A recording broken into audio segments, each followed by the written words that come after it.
বং বিনোদনের তরফ থেকে আপনাদের সবার জন্য নিবেদন রইল অদ্ভুত উড়ে। এটি মূলত একটি ভৌতিক গল্প। গল্পের লেখক হচ্ছেন নবনীতা দাস। আর কথা না বাড়িয়ে সোজা চলে যাব একদম গল্প পাঠে। অসীম দাবদাহ শেষে বর্ষণের অবকাশ। শেষমেশ বৃষ্টিটা শুরু হলো। দুদিন ধরে শুধু মিথ্যে আশা জাগিয়ে আবার ফিরে যাচ্ছিল মেঘগুলো। তবে ভালোই হয়েছে আজ বৃষ্টিটা হয়ে। অফিসের এসির আবহাওয়ার ভেতরে থাকলে কি বৃষ্টির আমেজটাকে আর নেওয়া যেত? সন্ধে আগত প্রায়, যদিও মেঘের ঘনঘটা ইতিমধ্যে দিনের আলো নিভিয়ে ফেলেছে। ছুটির দিন, আলস্য ভরা বৃষ্টি মাখা সন্ধে, আর কি চাই? বহুদিন বাদে এরকম একটা সন্ধে পাওয়া গেছে। তার উপর আজ আমি ফ্ল্যাটে একা। আজ অন্তত মাথায় একটা গল্পের প্লট নিয়ে আসতেই হবে, যে করেই হোক। অনেকদিন শত চেষ্টা করেও কিছুতেই কিঞ্চিত একটা ভাবনাও আসছিল না মাথায়। এদিকে ম্যাগাজিনের লেখাটাও কয়েকদিনের মধ্যে জমা দিতে হবে। তাই এক কাপ কফি সহযোগে ডায়েরিটা নিয়ে পুরো বসে পড়লাম। সমস্যাটা সেই একই জায়গায় গিয়ে দাঁড়ালো। কি নিয়ে লিখবো? এই পরিবেশটা যদিও একটা ভুতুরে আবেশের দিকেই নিয়ে যাচ্ছে ভাবনা চিন্তাগুলোকে। তাছাড়া লিখতে বসলে আমার ওই ভূতেই বেশি পায়, প্রেম টেম পায় না ঠিক। ভূতের প্রতি টান আমার ছোটবেলা থেকেই। যদিও ভূতে ভয় পাই প্রচণ্ড। রাতে একা থাকতে হলে আজও বাইরের ঘরে আলো জ্বালিয়ে শুতে হয়। নইলেই মনে হয় দুজন আমার পাশেই শুয়ে আছে, আমার দিকে তাকিয়ে আছে। খুলেই বুঝি দেখতে পাবো। খাটের বাইরে পা চলে গেলেই মনে হয় খাটের তল থেকে হাত বাইরে বের করে টেনে ধরলো পাটা। এরকম নানা ভাবনা। কোনো রকমে যদি ঘুমিয়েও পড়ি তো প্রচণ্ড এক ভয়ের স্বপ্ন থেকে ধরপড়িয়ে ওঠাটা অবসম্ভব। সে যাই হোক, ভুতুরের অভিজ্ঞতায় অভিজ্ঞ অনেক ব্যক্তির সাক্ষী আছে আমার কাছে। কারণ সুযোগ পেলেই মা, বাবা, পিসি, দাদা, দিদি, আত্মীয় স্বজন, বন্ধু বান্ধব নির্বিশেষে আমি ভূতের গল্প শুনতে চাই। আর প্রায় সকলের ঝুলিতেই একটা না একটা ভৌতিক অভিজ্ঞতার কাহিনী থেকেই থাকে। সে নিজেরই হোক বা আর কারো কাছে শোনাই হোক। তার মধ্যে কিছু মানুষ যে গাল গল্প দেয় না তা না, তবে বেশিরভাগই সত্যি ঘটনা। ভূতটা সত্যি কিনা সন্দেহ থাকলেও ভয়টা নিঃসন্দেহেই সত্যি। যেমন আমার এক দাদা, বিল্টুদা, সে যে কি ডান পিটে ভয়ের ডরে সে না দেখলে বোঝানো সম্ভব না। মানে শুধু ভুতুরে বিষয় না, লৌকিক অলৌকিক সব বিষয়ই। সেদিন আমার বাড়ি গিয়ে এরকম এক বৃষ্টি ভেজা সন্ধ্যেতে আড্ডা শুরু হলে আমি অভ্যেসবশত টুক করে ভূতের ব্যাপারটা একটু তুলে দিলাম আলতো করে। তা বিল্টুদা তো প্রথমেই বলে দিল, ওসব ভুতুরে গল্প টল্প আমি জানি না ভাই, বিশ্বাসও করি না, যত রাজ্যের বুঝলু। হ্যাঁ শোনো, মাঝরাতে ধুধু মাঠের পাশে এক শ্মশানে একা রাত কাটিয়েছি বের ধরে। আমাদের গ্রামের ওই পুরনো বিশাল বাড়িতেও একা রাত থেকেছি প্রায় এক সপ্তাহ। কোনোদিন কাটা শিউরেও ওঠেনি। আমি বললাম, সে তুমি ভয় নাই পেতে পারো, তারা তোমাকে দেখা দেয়নি তাই তুমি ভয়ও পাওনি। দেখা দিলে বুঝতাম যে তুমি কতটা সাহস দেখাতে। যেই না বলা সে লাফিয়ে উঠল। তাই যদি হয় তবে আমার একটা ঘটনা শোনো। তখন এইচএস দেবো। সেই সময় প্রায় আমরা এই বারাসাত থেকে জঙ্গলের দিকে 4-5 জন বন্ধুরা মিলে সাইকেল নিয়ে বেরিয়ে পড়তাম বিকেল হলে। এই তো পিকলুও যেত। কিটা পিকলু বল? পিকলুদাও ছিল সেদিন আড্ডায়। সে সম্মতি দিল, বলল, আরে ভাই সেদিনকার কথা বলছিস? সে এক কাণ্ড বাটে, আজও কোনো ব্যাখ্যা দিতে পারি না। বিল্টুদা আবার শুরু করলো, তা ওই রাস্তায় ময়না রাস্তাটার আগে একটা কাঁচা রাস্তা মাঠের দিকে ঢুকে গেছে। তা 4 কিলোমিটার বা তারও বেশি হবে রাস্তাটা। NH-34-এরই এক প্রান্ত থেকে শুরু হয়ে আর এক প্রান্ত থেকে ওঠে, মানে শর্টকাট আর কি। এই রাস্তাটা নিয়ে আমাদের সকলেরই মনে অনেক দিন ধরে কৌতূহল ছিল। কারণ সারাদিন ওই রাস্তাটা সকালে ব্যবহার করলেও সন্ধ্যের পর ওদিকে কেউ ভিড়তো না। সবাই বলতো ওই রাস্তায় যেই যায় তার নাকি আর রাতে বাড়ি ফেরা হয় না। পরদিন তাদের পাওয়া যেত অচৈতন্য, আর দু একবার তো মৃত অবস্থাতে। বিশ্বাস করতাম কিনা জানি না, কিন্তু ওই রাস্তায় যেতামও না, কারণ সন্ধ্যের আগেই ফিরে যেতাম সাধারণ লোকালয়ের দিকে, হয়তো বাড়িতে ঠেঙাবে। সেদিন কি হলো, আমরা জাতীয় সড়ক ধরে কতটা যে চলে গেছি গল্প করতে করতে খেয়ালই নেই। আলো প্রায় নিবু নিবু তখন। খেয়াল হলো, হিরে অনেকটা চলে এসছি তো। এখন মেন রোড ধরে খুব জোরে সাইকেল চালিয়ে গেলেও রাত 4টা তো কম করে বাজবেই বাড়ি ঢুকতে। তার উপর শীতের সময়, অন্ধকার হতে আর তো কয়েক 10 মিনিট।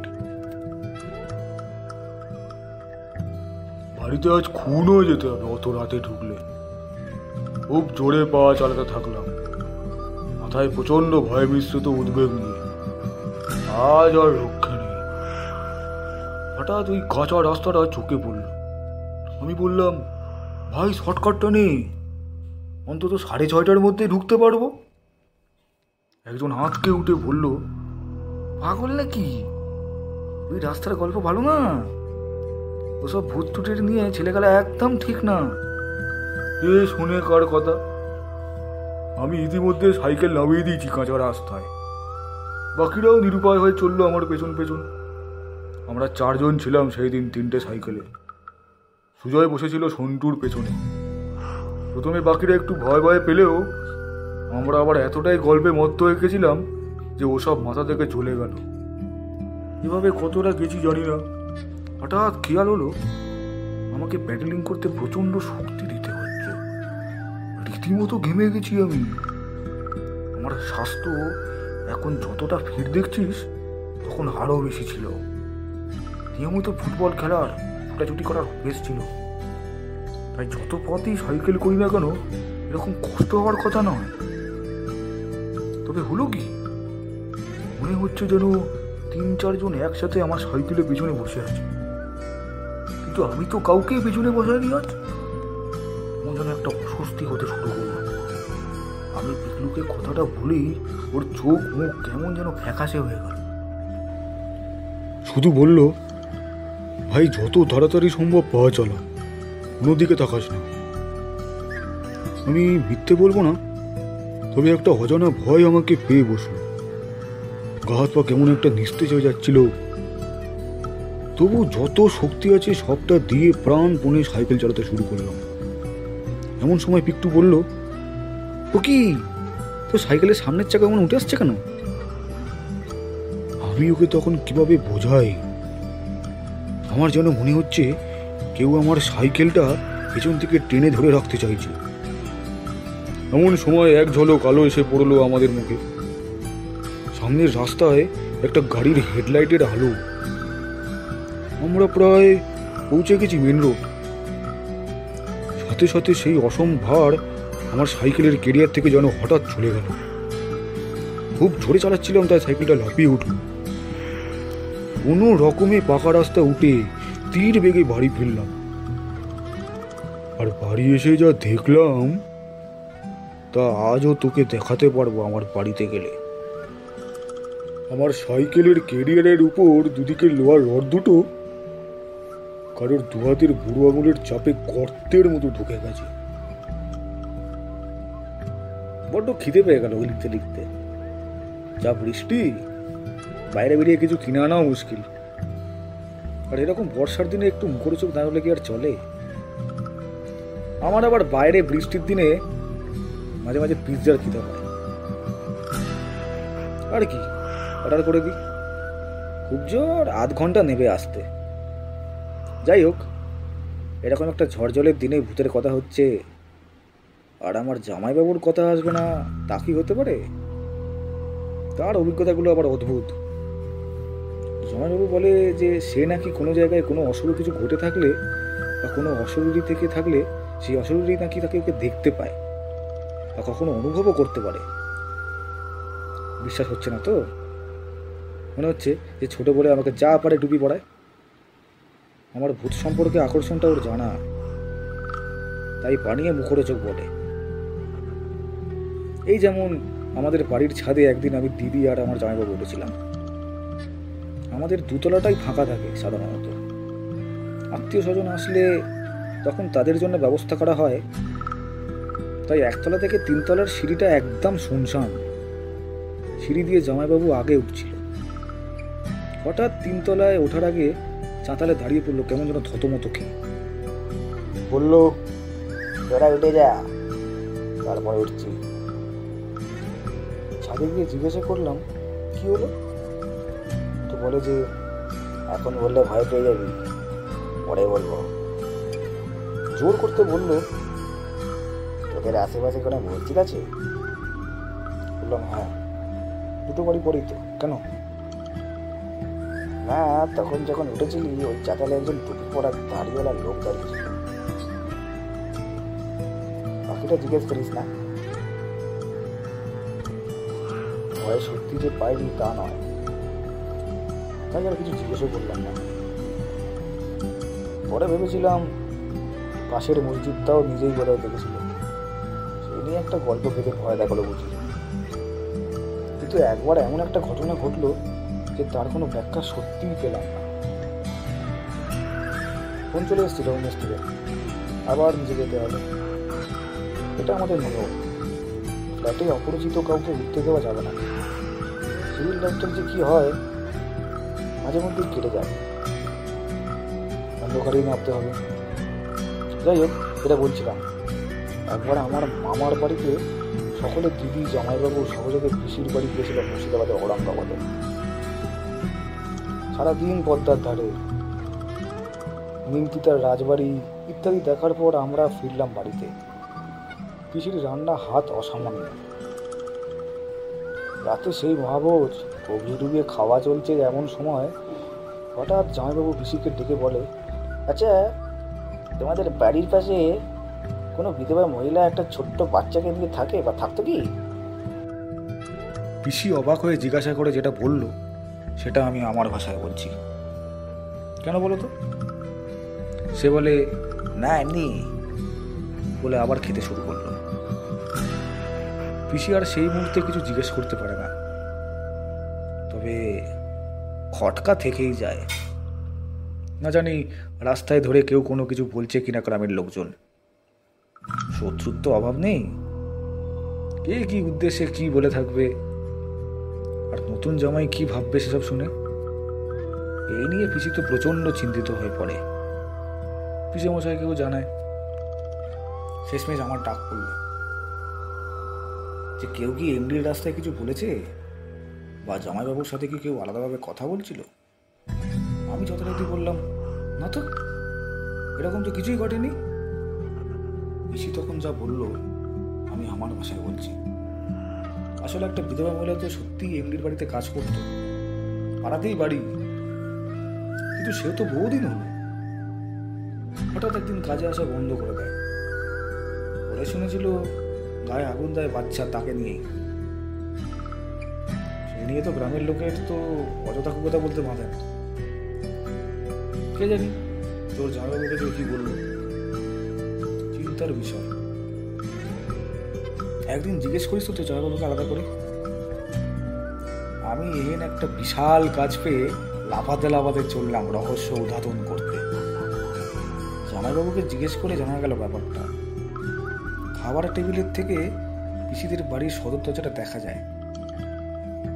আমরা যখন খাচ্ছিলাম জামাইবাবু নাকি দেখে ওই সদর দরজার সামনে একটি সাদা শাড়ি পরা মাঝবয়সী মহিলা একটা বাচ্চা হাতে ধরে দাঁড়িয়ে আছে, যেন ঢুকতে চাইছে। কিছুটা এগিয়েও গেল, কিন্তু তুলসী মণ্ডপটা আর বেরোতে পারল না। জামাইবাবুর চোখাচোখি হতেই আবার ফিরে গেল। সবচেয়ে আশ্চর্যের কথা, সদর দরজাটা সন্ধ্যের পর থেকে খিল দেওয়া ছিল, আর খোলা হয়নি কোনো কারণে। অদ্ভুত লেগেছিল কথাটা। আমার বাড়ির পাশের মসজিদটা যদি একদিন এসে লক্ষ্য করা যায় তাহলে এই ব্যাপারটা জানা সত্যি অস্বাভাবিক। কিন্তু এসব ভাবতে ভাবতে তো সেই অনেকক্ষণ হলো আমি সিঁড়ি দিয়ে নামা শুরু করেছিলাম। খেয়ালই নেই তবু নিচে পৌঁছালাম না কেন? সিঁড়িটা যেন শেষই হচ্ছে না। আমি আরো তাড়াতাড়ি নামতে লাগলাম। কি আশ্চর্য, থাকি তো 3 তলায়, এইটুকু নামতে এত সময় লাগে নাকি? রেলিং দিয়ে একবার নিচের দিকে তাকালাম। হ্যাঁ, 1 তলায় গ্রিলটা চোখে পড়ছে আবছা আলোয়। মানে আমি দোতলায়। এতক্ষণে 1 তলা নামলাম। আরো তাড়াহুড়ো করে নামতে শুরু করলাম। এই পাকটা ঘুরলেই মেন গেটটা পাবো। কিন্তু ওই দরজাটা, আমি আবার রেলিং দিয়ে ঝুঁকে নিচটা দেখলাম। এ কি, আমি তো এখনো দোতলাতেই। এবার কেমন যেন একটা অজানা ভয় আমাকে পেয়ে বসলো। কিছু মাথায় আসছে না, কোনো হিসাব যেন মিলছে না। আমি এবার উপরে উঠতে থাকলাম। এর উপরতলাতেই তো আমার ফ্ল্যাটটা, কিন্তু কিন্তু কই, ওটা তো খুঁজে পাচ্ছি না। দোতলার ফ্ল্যাটটা আজীবন বন্ধ থাকে, জানি না কি কারণে কোনোদিন কোনো ভাড়া আসে না। তাই সেই ফ্ল্যাটে যে কাউকে ডাকবো তারও উপায় নেই। আমি দিক বিদিক শূন্য হয়ে সিঁড়ি দিয়ে ওঠা নামা করতে লাগলাম। না উপরে উঠতে পারছি না নিচে। ঠিক এই সময় হঠাৎ নিচে গেট খোলার আওয়াজ পেলাম। কেউ একটা সিঁড়ি দিয়ে উঠে আসছে। ওহ, যাক, বাঁচা গেল। কাউকে তো পাওয়া গেল। রেলিংয়ে ঝুঁকে দেখলাম আবছা আলোয় ক্যাপ পরা একটা ছেলে উঠে আসছে, হাতে মনে হয় ভিসার বাক্সটা। কিন্তু আমি তো ডেলিভারি ছেলেটাকে ফ্ল্যাটের নাম্বার বলিনি। সে কিভাবে জানলো? আর নিচে তো তালা মারা থাকে সর্বক্ষণ, সে খুললোই বা কেমন করে? আমি আরো আড়ষ্ট হয়ে পড়লাম। আর যেন হাত পা নড়ছে না। এদিকে পাওয়ার আওয়াজটা ক্রমশ উপরে উঠে আসছে। আমি খুব জোরে চিৎকার করতে চাইলাম, কিন্তু কিন্তু গলার স্বর যেন বেরোচ্ছে না। কেন? এ কি?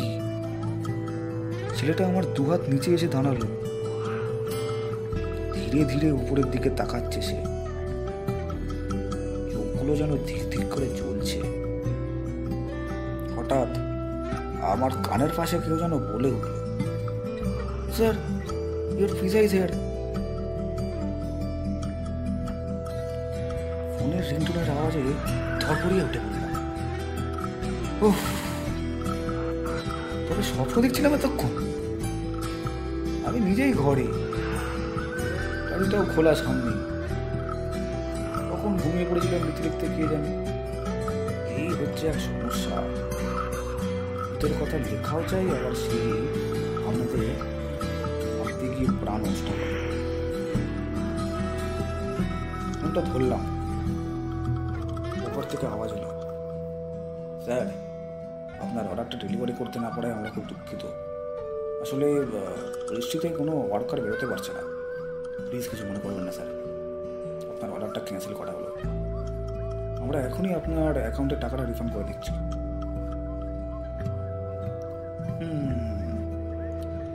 সত্যি তো, এই যে বৃষ্টি আর বাজ পড়ছে, বাইরে কারোর পক্ষেই বেরোনো সম্ভব না। ওকে বলে ফোনটা রাখতে গিয়ে আমার ফ্ল্যাটের দরজার দিকে চোখ পড়লো।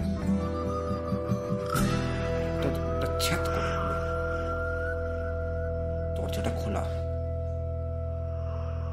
দরজার ঠিক বাইরেই একটা বাক্স পড়ে, ওপরে লেখা ডমিনোস পিৎজা।